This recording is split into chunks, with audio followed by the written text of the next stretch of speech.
Welcome to Burlap Teachers. Enjoy the video. You start by verifying the locked iPhone supports eSIM and that the carrier allows eSIM on locked devices.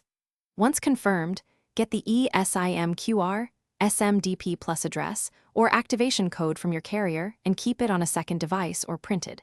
Make sure the iPhone is connected to Wi-Fi and updated. This prevents activation errors. Now open Settings and move directly to Cellular to begin adding a new cellular plan. Don't pause. Begin the add process now. You'll scan the QR or enter SMDP Plus and activation code. This communicates with the carrier's server. If the lock restricts manual entries, use the carrier's app to push the eSIM profile. Apps bypass some UI limits. When the profile appears, choose whether this is a secondary line or replacing a physical SIM. Pick replacement only if permitted by the carrier.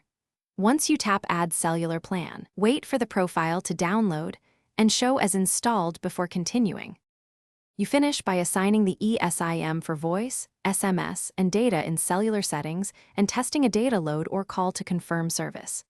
If activation stalls, restart the iPhone, rescan the QR, or relaunch the carrier app to retry. These simple resets often resolve handshake issues. If you get activation failed, note the iPhone IMEI, the eSIM SMDP Plus or QR info and call your carrier. They can clear provisioning or lift lock restrictions, so the eSIM will register. Thanks for watching. Consider subscribing if this video helped you.